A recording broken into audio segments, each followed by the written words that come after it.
ڕۆژێکیان ئیمامێک پیاوێکی گەورە ئەچێتە مزگەوتێکەوە یەکەم شەوی ڕەمەزان، یەک یعنی کە بەیانی ڕەمەزانە، ئەچێتە مزگەوتەوە، هەموو ئەهلی مزگەوت ئەو پیاوە ئەناسن بە گەنج و پیر، تاوی لێ ئەدەن، هەر ئەمە چێتە ناوە یەکسەر دێن بۆ لای گەنجەکان و پیرەکان، دێن بۆ لای مامۆسا زەحمەت نەوێ پرسیارێکمان هەیە بێ حەلیکە لە نێوانمانە، کێشەیەک دروست بووە.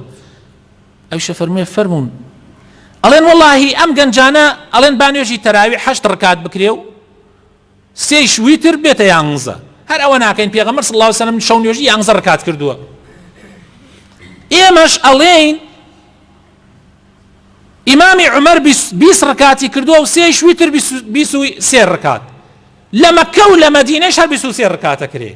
بەردەوام ئەو سنەتەی ئیمامی عومەر هەر بەردەوامە تا ئێمڕۆ. ئێمە ئاڵێن با 23کە بکەین، مادام ئومەتی ئیسلام هەمووی هەر 23 کردن، با 23کە بکەین.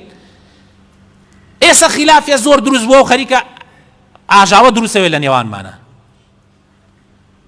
ئەمیش فەرمووی بە قسەی منەکەن ئەگەر من قسەتان بۆ بکەم، وتیان بەڵێ.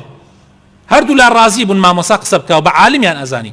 فەرمووی ئەگەر بە قسەی منەکەن با نوێژی عیشاکەمان بکەین فەرزەکە و بچنەوە بۆ ماڵ نوێژ تەراویح مەکەن.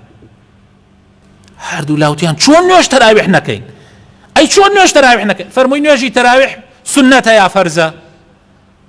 هەردوو لاوتیان وەڵا نوێژی تەراویح سنەتە. ئەی وتی باشە برایەتی نێوانتان، ڕاگرتنی دڵی یەکتری فەرزە یا سنەتە؟ وتیان فەرزە بە نەسی قورئان و بە نەسی حەدیسی پێغەمبەر صلی الله علیه وسلم.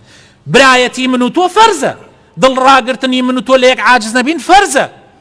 دەی فەرمووی باشە لەبەر خاتر سنەتیە فەرزێکتان فەوتاندوویە ئێوە، ئەوە تا خەریکە بەرە بن لە یەکتری دەن لە یەکتری قسە بە یەکتری یەکەن. ئەیکە ئەم سنەتە مەکە، هەر کێ بچێتەوە ماڵ تەراویحی خۆی بکە و تۆ بۆ خۆت لە ماڵە 11 بکە و تۆش 23کە بکە، کەی مشکیلەیە؟